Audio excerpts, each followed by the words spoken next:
Bonsoir à tous et à toutes.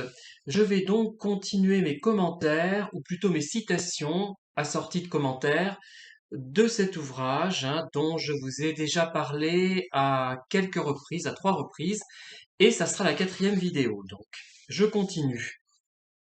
Donc, l'auteur s'adresse à l'écriture, la muse écriture, l'allégorie de l'écriture, d'une certaine manière, Enfin, l'allégorie. Oui. Tu es si obsédante que tu éloignes de tout, des amis, de la famille, du travail, de la société. Alors c'est vrai, puisqu'écrire, ça nécessite beaucoup d'isolement, de solitude finalement. Pas forcément très longtemps, mais au moins pendant qu'on écrit, et aussi pendant qu'on réfléchit à ce qu'on va écrire. Alors ça peut se faire quand on est avec quelqu'un, mais le mieux c'est d'être seul, de se promener seul, et l'éloignement n'est pas lié seulement au fait qu'il faut réfléchir pour écrire et aussi écrire dans la solitude, parce que si on est sans cesse dérangé, on ne peut pas aligner une phrase.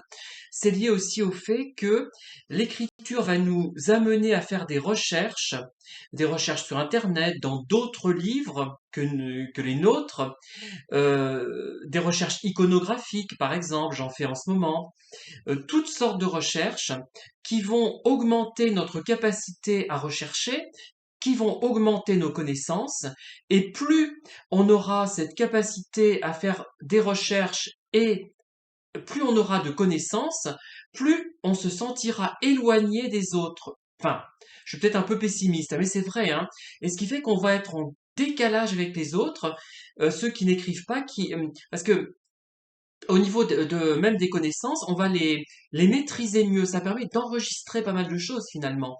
Et quand on lit un livre par exemple, on va être beaucoup plus, pas forcément critique de façon négative, mais enfin moi du moins, j'observe beaucoup le style, mais inconsciemment même sans le vouloir, et je remarque des répétitions, je remarque des phrases qui n'ont pas été suffisamment travaillées. Je pense parce que je lis beaucoup de romans de gare, il faut dire ce qui est, ce qui fait que beaucoup ne sont pas de vrais livres. Ça pourrait, parce qu'il y a des romans de gare qui sont excellents, mais bon, c'est plutôt rare. Voilà, je continue. J'ai passé l'âge des mirages dans le désert, mais la peinture, si tu savais. Je vois dans ma tête des toiles dessinées. Oui, donc ça peut renvoyer effectivement à ce que je ressens moi. Moi, c'est plutôt des sons, des odeurs et des choses comme ça qui me reviennent. Euh, des toiles dessinées, pas vraiment, mais enfin, plus ou moins. Peu de temps avant le décès de ma mère, d'ailleurs, peut-être 3 mois avant ou 4 mois, j'ai revu un coin de Rimard, de Montluçon, donc, du quartier de Rimard, un peu plus haut que chez nous, euh, dans la rue des Mallettes, pas le chemin des Mallettes, parce qu'il y a quelqu'un qui a confondu. Il pensait que je parlais de la rue des Mallettes, et moi je parlais du chemin. Enfin, et d'ailleurs, il n'a pas du tout apprécié ce que j'ai écrit, il n'a pas compris, je pense. Euh, Tiens, ça fait penser, je fais comme le gouvernement, Elisabeth Borne. Tout le monde a compris, mais elle fait semblant de croire qu'on n'a pas compris. Enfin, peut-être plus maintenant. Et j'ai vu donc cet endroit qui bifurque donc vers le square Louis Bonvin et qui continue ensuite vers sur la rue des Mallettes. Et cette image m'est venue, mais elle est devenue très sinistre, très sombre, comme quelque chose de mortuaire, mais de mortuaire dans le mauvais sens du terme. C'était terrible. Et j'ai eu cette image-là qui m'a poursuivi longtemps et qui me poursuit toujours d'ailleurs. Mais bon, il faudra que j'en parle dans un livre, ça sera certainement intéressant. Je ne suis pas folle, vous êtes prié de ne pas réagir à cette allégation, merci d'avance. Voilà, donc ça c'est une note humoristique. Je continue, j'ai une longue citation à faire. Vois-tu, sans entamer de grands cours de psychologie, je m'aperçois que beaucoup d'auteurs s'auto-limitent dans leur production intellectuelle. Ils ne peuvent obtenir la sublimité de l'écrit, ou du moins une certaine sensation de perfection, parce qu'ils sont amputés d'une profondeur. Jamais ils ne parviennent à toucher le fond de leur créativité, à en saisir l'ambroisie, la quintessence. Ils survolent toujours le sujet ou en ont l'impression avec la douloureuse sensation de ne pas s'y engouffrer absolument, même emportés par la folie. Ça m'a paru intéressant, mais je ne saurais pas quoi en dire. Je vais continuer, parce que là j'ai mis deux traits, hein. En fait, tous les auteurs se heurtent à un moment donné à leur propre retenue, à leurs propres enfermements. Alors oui, absolument. Moi, j'ai euh, des retenues. Alors, ce qui fait que, j'ai envie de dire, si on a ce genre de retenue, on peut, je dirais, se compartimenter. La solution, ça serait finalement d'écrire un livre sous son vrai nom, un autre sous un pseudo, et sous son vrai nom, on va prendre tout ce qui nous convient, ce qui ne nous gêne pas, et sous le pseudo, être amené à exprimer des choses qu'on ne peut pas exprimer sous son vrai nom. Mais en même temps, moi, ça me gêne parce que j'ai pas envie de me cacher.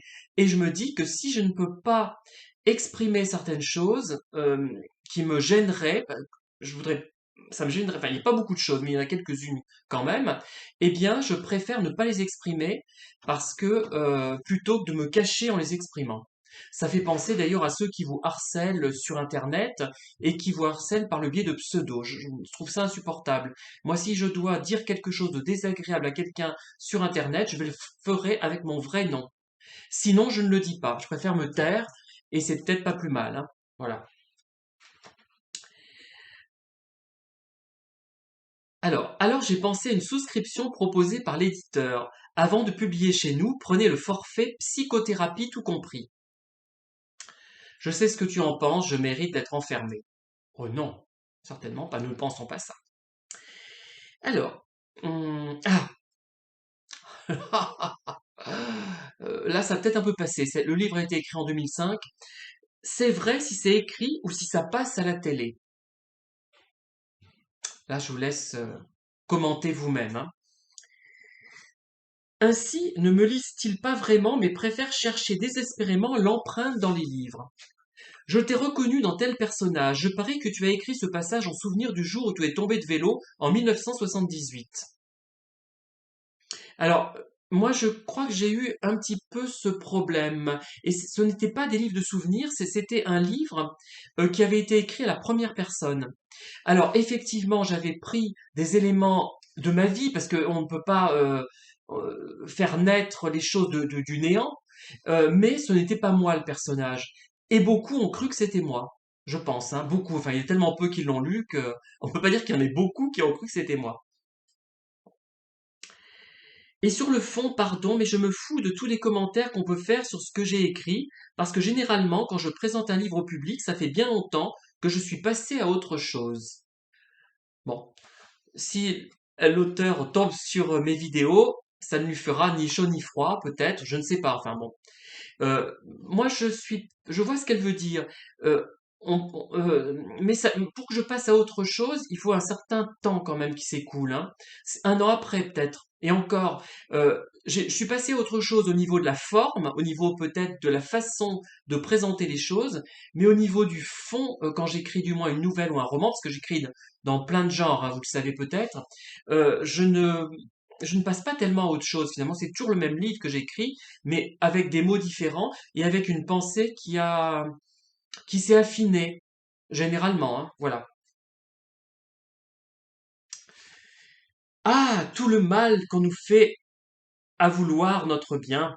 Je te dis ça pour ton bien. Alors là, rappelez-vous mes petites vidéos qui n'ont pas eu de succès d'ailleurs, c'est dans ton intérêt. C'est dans votre intérêt. C'est dans votre intérêt. Ah, c'est Olivier Dussopt. Non, je suis pas gentil. Enfin bref. Oui, là, ça me, tu devrais faire attention à ce sujet, tu vas t'attirer des problèmes. Alors, ça, je l'ai pas eu dans mes livres, mais par rapport à des choses que je peux dire qui sont parfaitement légitimes, mais qui sont perçues comme atypiques ou pas assez normopensantes, et je n'ai pas le droit de l'exprimer, de les exprimer ces choses. Je pense notamment il y a quelques années, c'était il y a 15 ans peut-être, j'avais pris la défense d'homo qui a été exécuté, je crois, peut-être en Iran, je sais plus exactement dans quel pays, Et quelqu'un m'avait dit que ça pouvait me porter préjudice. Bah, et pourquoi? Parce que j'étais homo, donc il y avait vraiment de l'homophobie d'ailleurs, hein. Mais c'est vrai que ça c'est agaçant, hein. Surtout que si on ne cite personne en plus dans un livre, si on, parce que moi par exemple, un des prochains livres que je vais écrire, je vais parler du milieu de la psychothérapie, des psychiatres, psychanalystes, psychologues, thérapeutes. Et c'est vrai que j'en ai vraiment un cuisant souvenir, à part peut-être une ou deux personnes, enfin une personne, oui, on va dire, où ça s'est plutôt bien passé, voilà. Mais c'est vrai que quand parfois à un moment donné dans ma vie, d'ailleurs je disais à quelqu'un, ah ben je me sens pas bien, etc. par rapport à telle situation. Pourrais peut-être en parler à un psy. Ah non, parce que les psys jusqu'à présent ils n'ont fait que m'enfoncer, donc je vois pas l'intérêt d'être enfoncé davantage, hein. Du moins à l'époque je voyais pas l'intérêt d'être piétiné davantage, hein. Alors, quelqu'un d'autre qui écrit, c'est normal d'écrire un feu glacé, tu es certaine que c'est français? J'ai eu quelques fois des commentaires de ce genre, mais cela émanait de personnes manipulatrices ou qui voulaient me dominer, et qui n'y parvenaient d'ailleurs pas. Ça, c'est énervant aussi, hein. Bon. Mais si c'est que ça, si c'est juste quelques remarques comme ça va pas m'énerver longtemps. C'est pas très grave. Tous ces faux amis jugent aussi le temps. 100 ans. 100 ans, S apostrophe E-N-T-E-N-D-S, hein, pas 100 plus loin en, 100, comme la belle au bois dormant qui dort 100 ans, hein. Donc il y a beaucoup la langue des oiseaux dans ce livre, hein. Tu fais quoi? J'écris. Ah, tu viens passer la soirée avec nous alors? Non, je t'ai dit que j'écrivais. Oh, tu feras demain, viens, c'est pour pas que tu t'ennuies. Je m'ennuie pas, j'écris. Alors là, c'est typique, c'est-à-dire que l'activité d'écriture n'est pas perçue comme une activité à part entière par beaucoup de personnes. Ce qui fait que c'est tellement, on nous rabâche, on nous serine tellement, on nous rebat tellement les oreilles que tout le monde écrit. Ah bah maintenant tout le monde écrit. J'ai un copain qui écrit. Dès que vous dites que vous écrivez, il faut voir aussi ce qu'ils écrivent et l'implication qu'ils ont dans leur écrit. C'est ça qui est important, hein. Tout le monde écrit, et ce qui fait que tout est banalisé. Et si on n'est pas un écrivain à succès, qui gagne beaucoup d'argent, on n'a pas de crédibilité. Et ce qui explique que parfois, je m'étais plaint que mes livres n'obtenaient aucun commentaire. Ben non, parce que pour eux, c'était rien. Ce n'était rien. C'était, ah ben il a écrit ça, oui, ben, oh ben j'ai ma copine de fac qui écrit, et mon cousin, et j'ai aussi un camarade, enfin un collègue de travail, voilà. C'est banalisé. Bon.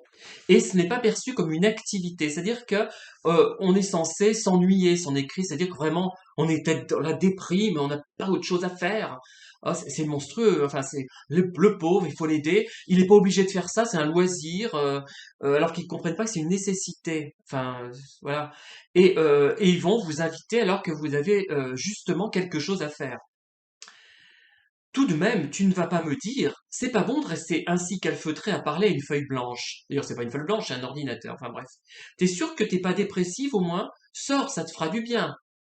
Bon, on me l'a pas fait le coup, hein. L'auteur a pas eu de chance, hein, vraiment, pas à ce point. Moi, c'était plus subtil quand même, hein.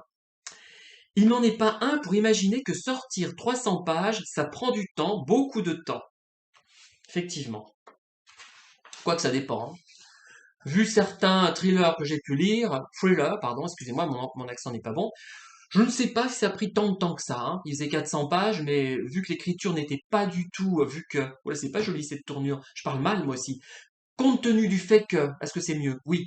Que le livre paraissait bâclé, insuffisamment travaillé, je me suis dit, ça n'a pas dû lui prendre tant de temps que ça. Bon. Euh, Aujourd'hui, pour être écrivain, il ne faut pas être écrivain. Ça t'embouche un coin? Eh bien oui, pour être écrivain, il faut être acteur, chanteur, producteur, blonde, lofteur, prostituée, voleur, en prison, gardien de prison, et parfois même, il est de bon ton d'avoir tué. Eh oui. Et je suis tout à fait d'accord avec madame.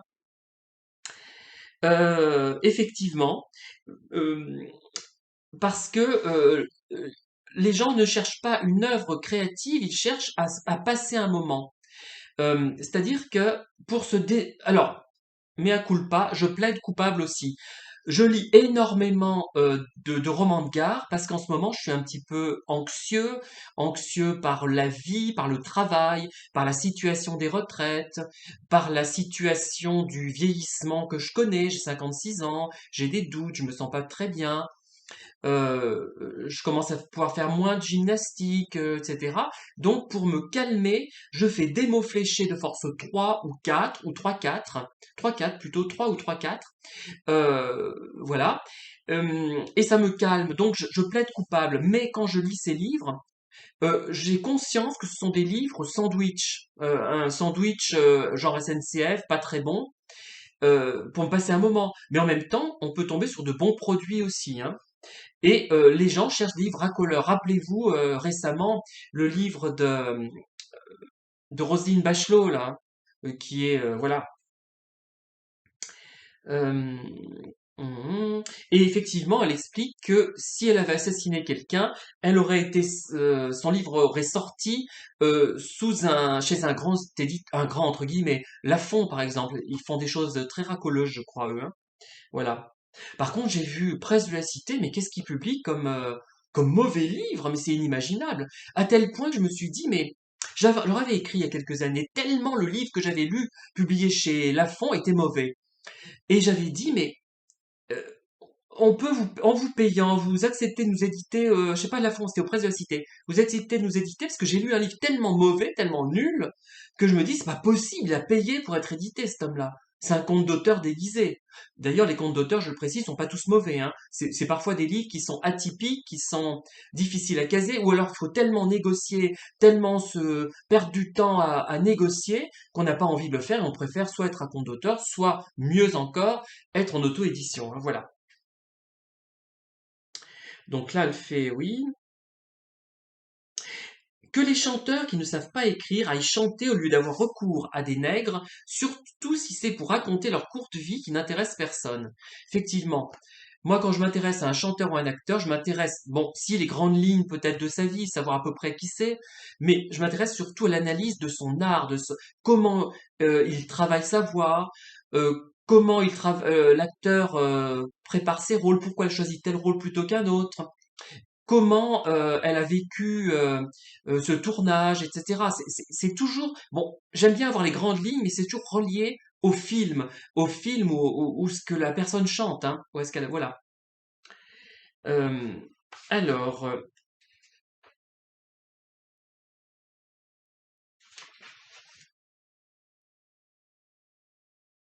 ah oui, et elle dit après l'auteur que les vrais auteurs n'ont pas la place de proposer leur manuscrit puisque les chanteurs, les acteurs, les footballeurs ont déjà présenté le leur et qu'il n'y a plus personne finalement pour les vrais auteurs. Alors voilà ce que disent les auteurs. Ça, je l'ai entendu aussi de la part de libraires. Ah ouais, mais bon, à tort ou à raison, je sais pas à quel point ils ont tort, hein. Mais en publiant des gens connus, nous avons de l'argent, et ce même argent permet de publier des inconnus. Déjà, ce n'est pas vrai, ils ne publient pas forcément des inconnus, ils publient des gens pistonnés et connus, ou oui, et de toute façon, c'est absurde. On en déduit que pour leur technique, pour faire un best-seller, on en déduit que leur technique pour faire un best-seller, c'est de sortir un mauvais livre d'une chanteuse hyper connue qui va beaucoup se vendre et leur permettre de publier un excellent test d'un auteur méconnu qui, lui, ne se vendra pas. C'est extraordinaire. Vraiment, voilà un livre, voilà un vrai livre. Bon, parce que un vrai livre, j'avais discuté il y a très longtemps avec une prof de lettres. Je la voyais plus d'ailleurs au bout d'un moment parce qu'elle était très catho et homophobe, donc j'ai pas pu continuer, hélas, hein, voilà. Et elle parlait du principe que je n'étais pas homo parce que je mettais pas une perruque blonde et des talons aiguilles, bon, et que j'avais un style très catho justement à l'époque aussi, comme un peu encore maintenant. Et elle m'avait dit, mais si dans un livre, quelqu'un lui avait dit ça, si dans un livre vous trouvez déjà 4 citations, c'est déjà un bon livre. Là, j'en ai plus que 4, hein, des choses qui me font réagir. Voilà, mais je vais arrêter là, parce que ça fait un peu longtemps. Je vais mettre mon marque-page sur la page 49 et je continuerai un peu plus tard. Voilà, toujours ce livre. Et merci en tout cas de m'avoir écouté. À très bientôt pour de nouvelles vidéos.